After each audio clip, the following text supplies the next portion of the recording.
Time for another movie. This time it's Mazes and Monsters. I don't know if you've ever heard of this before, but I've heard some fun things about it.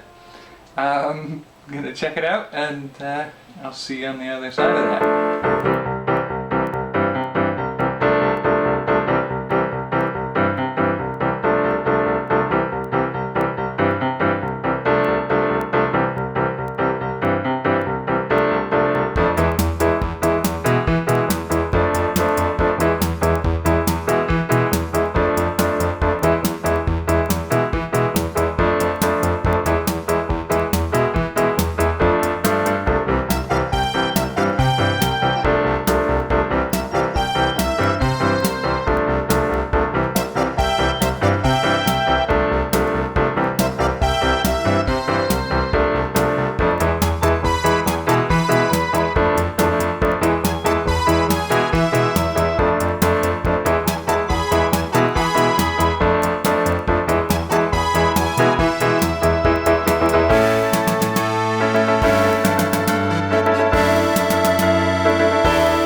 Mazes and Monsters.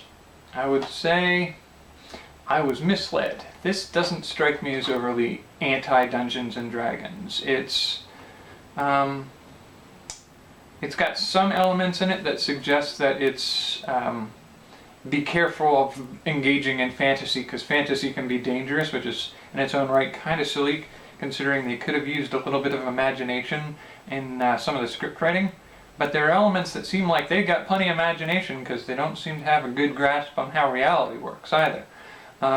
They have these gaping plot holes that appear in it, and I would say I would rate it maybe an unintentional 4.7 out of 5.3 because of the amusement I got from some of the sheer silly thinking that's involved in that.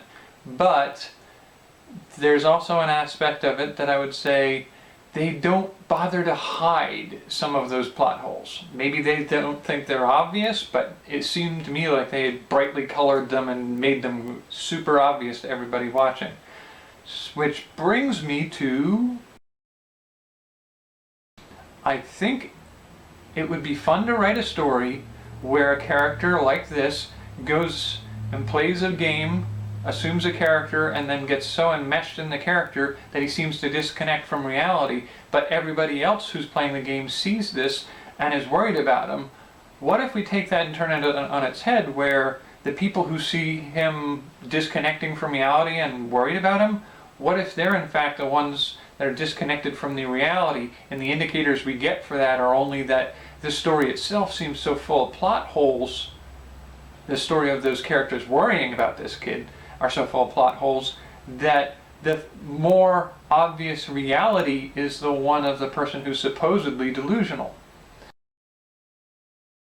Idea number 2 is, I'd also like to see other genres of this game, that other genres of RPG games come up in this story, in which you can see something like a retro space adventure, where the main character could be very much like a certain computer animated toy space ranger,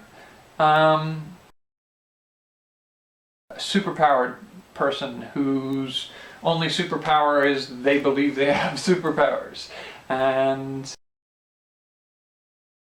number 4 might be something like a person who believes the game they're playing opened up a realm to elder gods that spread insanity out throughout the rest of the world, and they have to close this gate or stop the insanity from spreading. But we know it's really that main character who's gone insane, and that begs the question of, did the game actually lead to elder gods, and it's only the main character who was playing that game with others that got hit by the insanity? So that brings up, what if the games in question are not imaginary, but the effect is subtle? Superpowers like martial arts, chi abilities, or genius inventor, or heightened senses, or, a story in which the person discovers that aliens have in fact come to Earth, either through invasion or through tourist attractions, and they're coming disguised as humans, and the game is the only way they can get the message out to other people, and they hide the details of how to discover these other aliens within the game. Wizards have disguised their magic as modern technology, and fantasy races have used glamours for so long that nobody can tell they're anything other than how they're humans, unless they have some access to some technology or magic that allows them to see the difference between them and you. And maybe the main character isn't aware that he's not entirely human. In the movie, the main character's mother doesn't want him to play that game anymore, but what if the reason she doesn't want him to play that game is she knows she and her family are refugees from a world where the heroes didn't win in a fantasy game, and she knows that if they were to accidentally tap the magic from that other realm, her son would be drawn back into that nightmare realm, and the game that he's playing has hints of somebody who wrote it may have known something about real magic, and so she's worried about that. Which can kind of bring us to, which is, what if the story was about kids believing they're playing a game, but they end up actually jumping over sideways into another reality? And in a fantasy playing game, or any role-playing game where you can sit down and play weeks worth of adventuring in a night, the difference between the time gaps could start extending until one day they don't come back. The final idea I have here, so number 10, how about taking this beyond paper and pencil games? Either go in the direction of console or computer games, or somehow take it back down to something like board games, where the people end up believing themselves to be in a giant game. Maybe it would be a board game that aliens are playing, and you're a pawn being moved around in this elaborate game on a tabletop for aliens. As we're talking about playing games, next week we've got another game coming up, which is Fire and Ice. And I'll be taking a look at that, and hope you'll be back. Hope you find some inspiration in some of these ideas to create something of your own.